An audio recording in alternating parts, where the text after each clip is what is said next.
ಕ್ರಿಸ್ತನಲ್ಲಿ ಪ್ರೀತಿಯಿಂದ ಕರೆಯಲ್ಪಟ್ಟಂತಹ ಎಲ್ಲ ನನ್ನ ಸಹೋದರ ಸಹೋದರಿಯರಿಗೆ ಯೇಸು ಕ್ರಿಸ್ತ ನಾಮದ ಮುಖಾಂತರ ವಂದಿಸುತ್ತಾ, ಜನವರಿ 15ಕ್ಕೆ ನೇಮಕವಾದ ರಾತ್ರಿಯ ಗೀತೆ.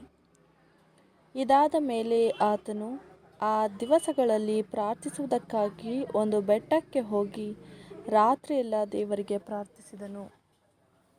ಲೂಕ 6ನೇ ಅಧ್ಯಾಯ 12ನೇ ವಚನ. ಸರ್ವಶಕ್ತನಿಂದ ಉಪಯೋಗಿಸಲ್ಪಟ್ಟ ಸತ್ಯವೇದದ ಮಹಾಭಕ್ತರೆಲ್ಲರೂ ಆತನ ಬಳಿ ನಿಯಮಿತವಾಗಿ ಪ್ರಾರ್ಥನೆಯಲ್ಲಿ ಹೋಗಿ ಎಲ್ಲ ವಿಷಯಗಳಿಗಾಗಿ ಆತನ ಮಾರ್ಗದರ್ಶನವನ್ನು ಹುಡುಕುತ್ತಿದ್ದರು ಎಂದು ಗಮನಿಸದೇ ಇರುವವರು ಯಾರು?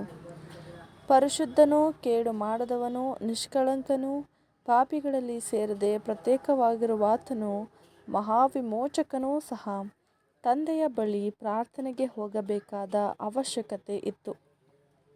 ಐಕ್ಯತೆ ಮತ್ತು ಸಂಭಾಷಣೆಗಳ ಅವಶ್ಯಕತೆ ಇತ್ತು.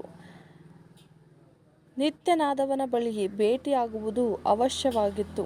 ನಮ್ಮ ಬಿನ್ನಹಕ್ಕೆ ಉತ್ತರವಾಗಿ ಸರ್ವಶಕ್ತನು ತನ್ನ ಯೋಜನೆಗಳನ್ನು ಬದಲಾಯಿಸುತ್ತಾನಾ ಎಂದು ನಮ್ಮಲ್ಲಿ ಯಾರಾದರೂ ಕೇಳಬಹುದು. ನಿಶ್ಚಯವಾಗಿಯೂ ಆತನು ಹಾಗೆ ಮಾಡುವುದಿಲ್ಲ.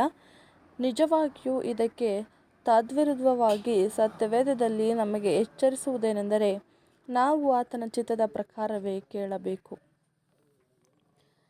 ನಮಗೆ ಎಚ್ಚರಿಸಲ್ಪಟ್ಟಿರುವುದು ಏನೆಂದರೆ, ಒಂದು ವೇಳೆ ನಾವು ತಪ್ಪಾಗಿ ಬಿನ್ನಹ ಮಾಡಿದರೆ ಆ ಬಿನ್ನಹಕ್ಕೆ ಉತ್ತರ ದೊರೆಯುವುದಿಲ್ಲ.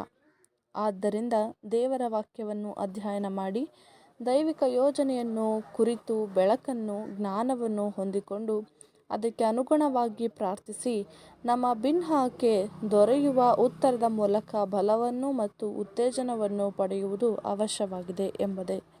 ಆಮೆನ್.